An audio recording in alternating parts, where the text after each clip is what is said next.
सच कहूं तो भारत इस वक्त सचमुच में जल रहा है। हमारे शहर मिडिल ईस्ट के शहरों से भी ज्यादा गर्म हो रहे हैं और ये कोई भविष्य की चेतावनी नहीं है, ये आज की इसी पल की हकीकत है। तो चलिए आज इस पूरी बात को आसान शब्दों में समझते हैं। 1 मिनट के लिए जरा इस आंकड़े के बारे में सोचिए। अभी हाल ही में 21 अप्रैल को दुनिया के जो 20 सबसे गर्म इलाके थे, उनमें से 19, जी हां 19 भारत में थे। इसका मतलब साफ है कि अब पानी सर से ऊपर जा चुका है। और देखिए, ये सिर्फ नंबर्स की बात नहीं है, इसका असर तो हम सब अपनी रोज की जिंदगी में देख रहे हैं। अहमदाबाद, दिल्ली, रायपुर जैसे शहर सऊदी अरेबिया से भी ज्यादा तप रहे हैं। आलम यह है कि दिल्ली का इंडिया गेट जैसा टूरिस्ट स्पॉट दिन में बिल्कुल खाली पड़ा है और सरकार को स्कूलों के लिए अलर्ट जारी करना पड़ रहा है। सोचिए, स्कूल में घंटी अब पीरियड बदलने के लिए नहीं, बल्कि बच्चों को पानी पीने की याद दिलाने के लिए बज रही है। तो सवाल यही उठता है कि आखिर ऐसा हो क्यों रहा है? क्या ये सिर्फ सूरज का कमाल है या इसके पीछे हमारी भी कुछ गलतियां हैं? चलिए आज हम इसकी तह तक जाते हैं और एक एक वजह को समझते हैं। इसका सबसे पहला और आप माने या ना माने सबसे बड़ा कारण है हमारे अपने शहर। जी हाँ, जिस तरह से हमने अपने शहरों को बनाया है वो अब शहर नहीं, एक तपते हुए प्रेशर कुकर जैसे बन गए हैं। साइंटिस्ट इसे अर्बन हीट आइलैंड इफेक्ट कहते हैं। चलिए बताता हूँ ये क्या है। तो ये अर्बन हीट आइलैंड इफेक्ट आखिर है क्या चीज़? बिल्कुल सिंपल भाषा में समझें तो हमारे शहर अपने आसपास के गांव देहात से कई गुना ज़्यादा गर्म है। ऐसा इसलिए होता है क्योंकि शहरों में कंक्रीट और सड़कें दिन भर सूरज की गर्मी को सोखते रहते हैं और फिर रात में उसी गर्मी को धीरे धीरे बाहर छोड़ते हैं। अब ज़रा मुंबई के इस हीट मैप को देखिए, साफ दिख रहा है ना? जो गहरे लाल इलाके हैं वहाँ कंक्रीट सबसे ज़्यादा है और गर्मी भी।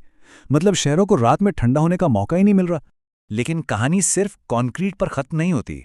मुंबई और पुणे जैसे शहरों में डेवलपमेंट के नाम पर हजारों पेड़ काटे जा रहे हैं और ऊपर से ये जो शीशे की बड़ी बड़ी बिल्डिंग्स हैं, ये डबल सन इफेक्ट पैदा कर रही हैं। मतलब सूरज की गर्मी जमीन से टकराती है और फिर इन बिल्डिंग्स से भी, यानी गर्मी डबल हो जाती है। हरियाली और ताज़ा हवा की कमी तो मानो इस आग में घी डालने का काम कर रही है। तो हमने अपने शहर को एक प्रेशर कुकर तो बना दिया है, पर अब इसके ऊपर एक ढक्कन भी लग गया है। इसी ढक्कन को कहते हैं हीट डोम इफेक्ट। इसमें एक हाई प्रेशर सिस्टम गर्म हवा को नीचे दबाकर रखता है, उसे ऊपर उड़ने ही नहीं देता। और हमारे नॉर्थ में जो हिमालय है वो इस प्रेशर कुकर की सीटी भी नहीं बजने देता। मतलब गर्म हवा कहीं बाहर जा ही नहीं पाती। शहरों की गलती तो है, पर यह तो पिक्चर का सिर्फ एक हिस्सा है।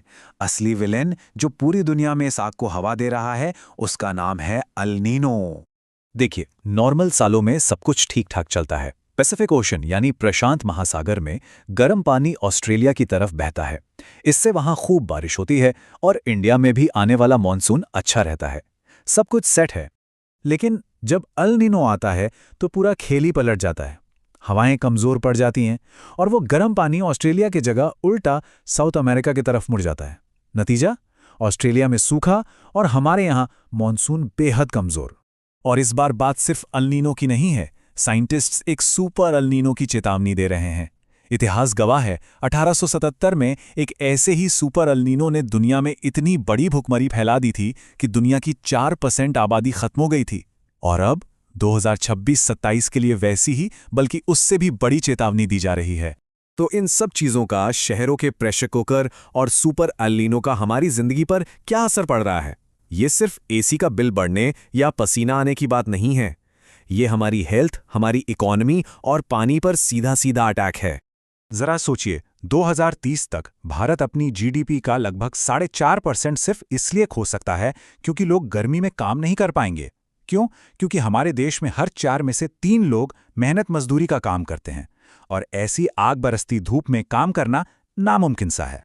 गर्मी बढ़ती है तो पानी सूखता है, सीधी सी बात है। सेंट्रल वाटर कमीशन के लेटेस्ट डेटा के हिसाब से हमारे 166 बड़े डैम्स में आधे से भी कम पानी बचा है। कृष्णा नदी में सिर्फ 31%, कावेरी में 42%, यहाँ तक कि गंगा जी में भी सिर्फ 54% ही पानी है।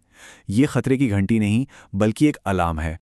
और इन सब से बढ़कर है हमारी सेहत। डिहाइड्रेशन तो है ही, पर असली खतरा है हीट स्ट्रोक। इसमें बॉडी अंदर से इतनी गर्म हो जाती है कि ऑर्गन्स फेल होने का रिस्क बन जाता है। और ये सच बता रहा हूं, जानलेवा हो सकता है।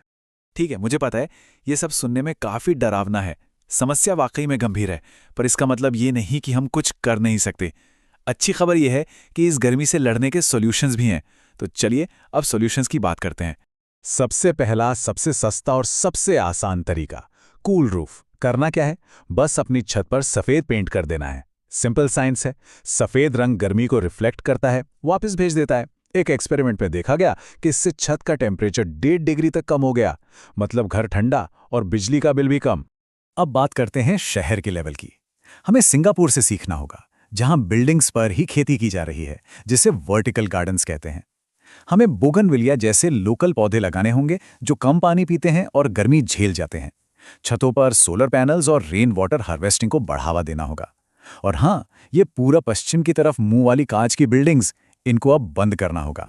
देखिए, ये लड़ाई अकेले नहीं लड़ी जा सकती, हम सबको साथ आना होगा। हम अपने लेवल पर क्या कर सकते हैं? खूब पानी पिएं, हल्के रंग के ढीले कपड़े पहनें और दिन में 12 से 3 बजे तक बाहर निकलने से बचें। और सरकार को क्या करना चाहिए? पब्लिक प्लेसेस पर छांव का इंतजाम करे, स्कूल ऑफिस की टाइमिंग्स बदले और सड़कों पर पानी का छिड़काव करे। और अब आते हैं सबसे पावरफुल और शायद सबसे खूबसूरत सॉल्यूशन पर।